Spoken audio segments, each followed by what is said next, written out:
आज का जो क्लास है कक्षा 10th का जो गणित है, दो चर वाले रैखिक समीकरण युग्म हम लोग पढ़ने जा रहे हैं। चैप्टर का नाम है दो चर वाले रैखिक समीकरण युग्म का ये क्लास का पहला दिन है, ठीक है। और ये प्रश्न वाली आपके भारतीय भुवन बुक में 2A पढ़ना है। और जो आज हम लोग क्वेश्चंस का डिस्कशन करेंगे, क्वेश्चन 1 और क्वेश्चन 2, और साथ में कुछ हम लोग इसका फार्मूला, थ्योरी, परिचय, इस चैप्टर के बारे में हम लोग पढ़ेंगे। ये पूरा डिस्कशन भारतीय भुवन बुक से है। ठीक, देखिए यहाँ पे हम लिखते हैं अभी चर और अचर। एक चर पद होता है और एक अचर पद होता है, ठीक है। और चर और अचर पद का बारे में हम लोग इससे पीछे वाले चैप्टर बहुपद में पढ़े हैं। कहाँ पढ़े हैं? बहुपद में पढ़े हैं कि चर किसको कहते हैं और अचर किसको कहते हैं। अगर हम लोग ABCD का कोई अक्षर लिख दें, ABCDEF कहाँ तक, XYZ तक, तो ABCD के जो अक्षर होते हैं उनको बोला जाता है चर मान। और अंक कहने के मतलब 1, 2, 3 ये सबको जो होता है, या संख्या, अंक या संख्या को क्या बोलते हैं हम लोग? अचर पद कहते हैं। जैसे हम लोग लिख दें यहाँ पे कि sir 2x plus 3, 2x plus 3, इसमें ABCD का कितना अक्षर आया? एक अक्षर x आया, एक। तो ये क्या, ये जो समीकरण कहलाएगा क्या कहलाएगा? एक चर वाला कहलाएगा, है ना। एक चर वाला समीकरण, एक चर वाला समीकरण कहलाएगा ना जी, एक चर वाला समीकरण। अगर इसमें आ जाता कि 2x प्लस 3y प्लस 6 बराबर 0, इसमें बताइए ABCD का कितना अक्षर आ गया? 2 अक्षर आ गया, तब ये क्या कहलाएगा? हाँ, दो चर वाला रैखिक समीकरण, सिर्फ नहीं रैखिक समीकरण। आप बोलेंगे सर रैखिक क्यों कहते हैं? तो रैखिक उसी को कहा जाता है जिसका घात 1 होता है। इस पर देखिए घात कितना है? 1 है। इस पे भी घात कितना है? तो घात कहाँ दो इसमें? घात का मतलब क्या होता है? पावर जो उसके ऊपर होता है ना, उसको बोलते हैं। तो बताइए ये क्या है? रैखिक है। ये क्या है? रैखिक है। और यहाँ पे लिख दे, देखिए इसे ऊपर में 2, तो बोलेंगे एक चर वाले तो है लेकिन द्विघात समीकरण है। एक चर वाले द्विघात समीकरण है, एक चर वाले देखो इसी को थोड़ा सा मोडिफाई करते हैं, आगे बढ़ाते हैं। 2x² प्लस 3, ये भी देखिए एक चर ही है। कितना चर है इसमें? लेकिन एक चर वाला रैखिक नहीं है। हाँ, कौन है? हाँ, एक चर वाला ये भी है बाबू, लेकिन एक चर वाला ये कौन है? द्विघात समीकरण है। कौन समीकरण है? द्विघात समीकरण है। और ये दो चर वाले रैखिक समीकरण। रैखिक इसलिए बोल रहे हैं क्योंकि ऊपर में पावर कुछ भी नहीं है। तो अब इससे हम लोग आगे डिफिनेशन निकालेंगे कि सर दो चर वाले रैखिक समीकरण किसे कहा जाता है। तो बोला जाता है कि दो चर वाले रैखिक समीकरण AX plus BY plus C बराबर 0 का रूप का हो, जहां A, B, C कौन संख्या?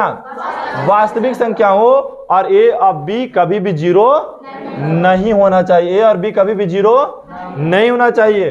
वैसे समीकरण को क्या बोलते हैं? दो चर वाले रैखिक समीकरण। जैसे में हाँ 7x माइनस 3y माइनस 6 बराबर 0, ये कौन समीकरण है? इसमें कितना चर है?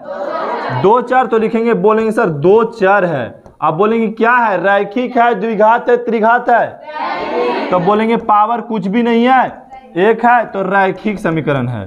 तो दो चर वाले रैखिक समीकरण है। दो चर वाला रैखिक समीकरण है। और दो चर वाले रैखिक समीकरण में अगर हलों की संख्या पूछे, हलों की संख्या पूछ दे, कौन सी? तो दो चर वाले में हलों की संख्या होता है अनगिनत। क्या होता है? अनगिनत होता है, अपरिभाषित नहीं। एक मिनट, अनगिनत होता है। कैसा होता है? अनगिनत। अगर मान लिया जाए कि दो चर वाले रैखिक समीकरण दो गो लिख दें, दो चर वाले रैखिक समीकरण दो गो लिख दें, जैसे मैं एगो ऊपर से ले लिए 7x - 3y - 6 बराबर, एगो और ले लिए 2x + 6y + 8 बराबर 0। ये देखिए ऊपर वाला भी क्या है? दो चर वाले रैखिक समीकरण, और नीचे वाले भी क्या है? दो चर वाले रैखिक समीकरण। और दो चर वाले रैखिक समीकरण का जब युगपत बन जाए, जब एक जोड़ा बन जाए, तो बताइए, अगर पूछे कि इसको हलों की संख्या कितना होगा, तो बोलेंगे हलों की संख्या हम बिना सूत्र और फार्मूला को अब तय नहीं कर सकते हैं। अभी आ गया हल के दृष्टिकोण से हम लोग बताएंगे, इसको हम लोग पहले सोल्व करेंगे। तो इस टाइप के समीकरण को हम लोग 5 विधि से बोलते हैं। दो चर में युगपत मतलब जोड़ा जो लगता है, युगपत रैखिक समीकरण में हल करने की कितना विधि है? 5 विधि है। और 5 विधि में पहला विधि के नाम है तुलनात्मक विधि, दूसरा विधि के नाम है प्रतिस्थापन विधि, तीसरा विधि के नाम है लुप्तीकरण विधि, तीसरा का नाम है ब्रजगुणन विधि, और चौथा के नाम है अनुपात निर्णय विधि। मतलब सर ये जो समीकरण लिखा गया है इसको कितना विधि से हल कर सकते हैं? 5 विधि से हल कर सकते हैं। और चलिए 5 विधि से तो हल करेंगे हम लोग, और आगे सीखेंगे, अभी तुरंत हम लोग नहीं सीखेंगे। इसमें एक और यहाँ पे फार्मूला ये बड़ा इंपॉर्टेंट है, और इसी पे पूरा ये चैप्टर निर्भर है, ये याद रखना होगा। अगर आपको दे दिया जाए ऐसे कंडीशन में कि सर दो समीकरण है ax + by + c बराबर 0, a b c d e f, x + y + f बराबर 0। ये देखिए क्या है, एक समीकरण है और एक ये समीकरण है, दो समीकरण है। इसमें a का मान ये है, b का मान b है, c का मान c है, d e f है। अगर आपको दे दे कि a बटा d does not equal to b बटा e, अगर ऐसा शर्त लागू हो जाए, तो अब समीकरण अगर ऐसा हो जाए तो बोलेंगे सर केवल एक हल होगा। कितना हल होगा?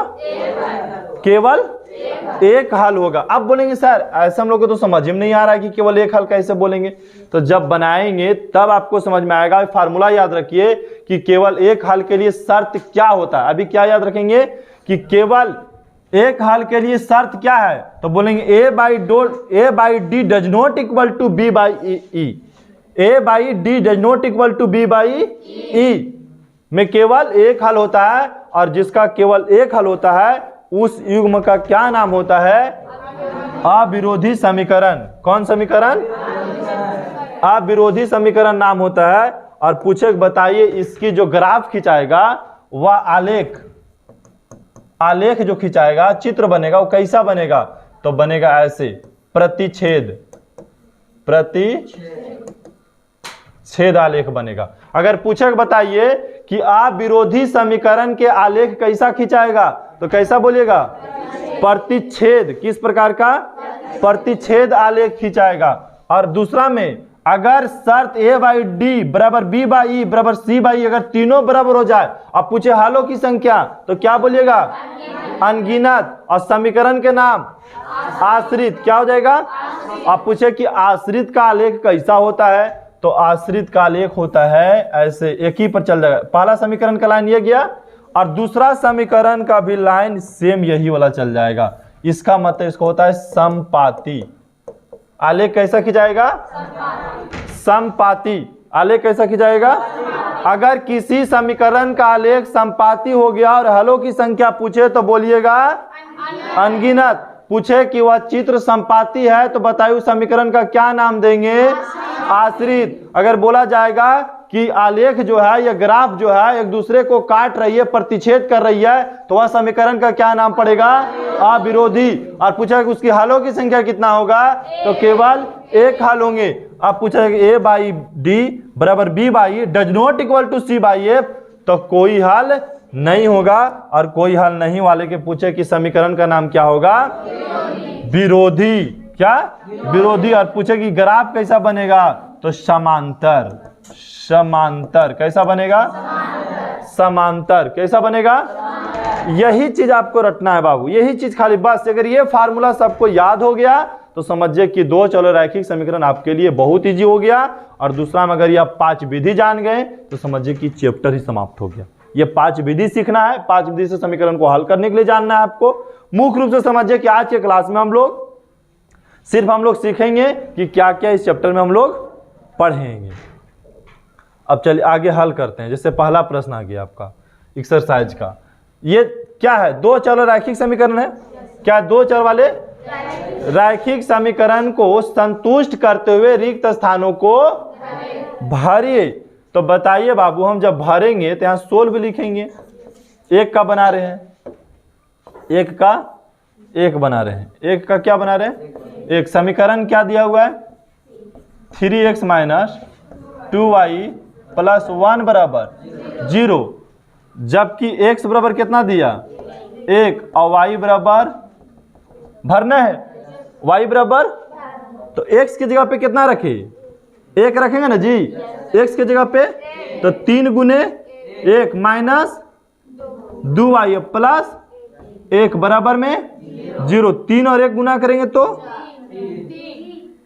5 कर दो एक ही बार, माइनस 2y प्लस 1 बराबर में 0। अब बताइए 3 और 1 जोड़ देंगे तो 4 माइनस 2y बराबर में 0, माइनस 2y बराबर, ये उधर चल गया तो -4। अब y का मान क्या हो जाएगा?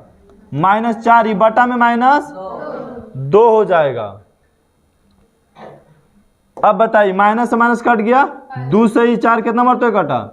2 मरते, तो y का मान क्या हो जाएगा? 2। हमसे किसका मान पूछा गया था? y का मान है कितना भर दे?